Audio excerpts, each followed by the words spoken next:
Hello everybody and welcome back to the channel. I hope you are all well. Now, I've mentioned before how we often neglect doubling. I don't enjoy practicing it. I would much rather practice getting a 180. That's not a bad ton.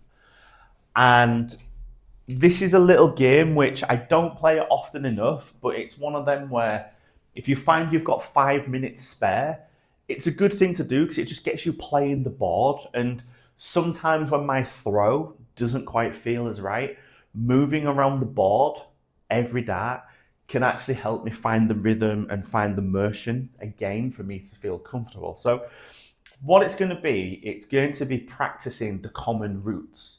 And the first one is nice and easy. It's 20, 10, 5. So you can probably see where I'm going with this. And it doesn't matter if you hit or miss it. You just keep going. Okay? Apart from that first dart, that wasn't bad. Okay? So that's the first one. The second one is probably the most common route, I think, or the most common combination, and that'd be your 16s, your 8s, your 4s. So let's go for 16. And then 4. Ooh, that fell deep. Still a bit chilly in the office today. My fingers just aren't quite warmed up. Now, this next one, again, double 12. I really, really like double 12. Ooh, and then double 6, which I hate with a passion. Probably hate it more than double 3. What's your most hated double on the dartboard? I think everyone has bad feelings for double 3. But double 6, I just don't like it at all. And this next one, 8, 4, 2, because again, quite often you will find yourself needing to hit those numbers, getting closer and closer to the madhouse. I've been there many, many a times. The next one's a little bit different because it's going to be an odd number. You're going to go 18, 9. If you hit the single, you're left with 9. So you're going to go 1, so double 4. So for this purpose, we're going to go 18, 9, double 4. If you have a different route, by all means go for that one. But double 4 tends to be quite common because it falls into the pattern of your 16s, your 8s, your 4s, your 2s. I've got no drawback today. I've got no drawback. Pretty frustrating. Playing a GDL game as well in a few hours. I think I need to win it and I have a chance of finishing in the top 2. I don't think I can finish top of the phase at the minute. So yeah. Okay, the next one again. Another odd number. So this one's going to be 14, 7 and 1. Why 1? Well, if you get 7, you're left with 7, so you can go for a 3 and double 2. The reason I'm saying go for double 1, you do need to practice on double 1. So this is just another way of getting a different number into the board. So we're going to go 14s, double 7, double 1. Okay, I'm happy I'll flick that a bit more.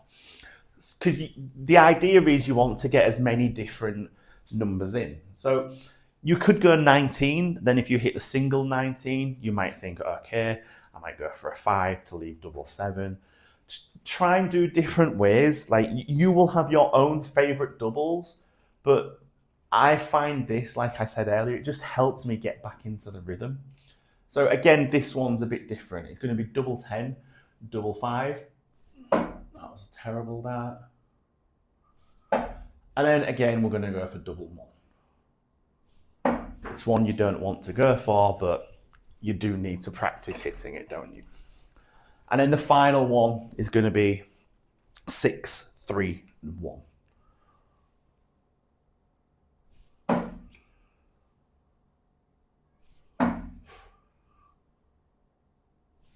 Ooh. So if you want to do it a bit different to how I've done it, by all means, go for it. If you want to do 3 darts at tops, 3 at 10s, 3 at 5s, do that. If you want to do it this way, do it this way. This way, if anything, it's probably a little bit more difficult purely because you're constantly moving. Whereas if you get a nice first marker in a game, if you're going for double tops, if you don't hit it first start, you want it just like maybe a double's width above the double, don't you? And then you've got your marker, you can use it to get in the treble, in the double, sorry.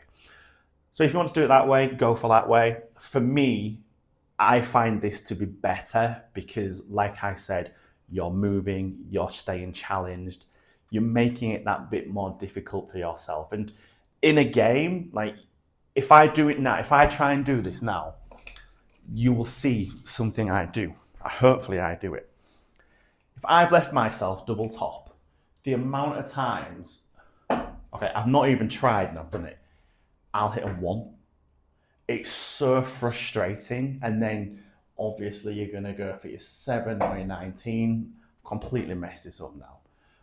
But my point is, if you keep moving, you will get used to it. Something I regularly do, we all one day hope we'll hit a 9 dart. How many people are going to do that in reality? Can you hit a 180? Yes. Can you hit a big finish? Yes. Can you piece it together? No. But can you practice each of those shots? Yes. Have you ever practiced a 1-4-1 finish? Because if you find yourself in that situation, you know you can do it. And the idea of moving the doubles around the board is so you know you can do it. Now, there's 24 different numbers that you're throwing at in these combinations.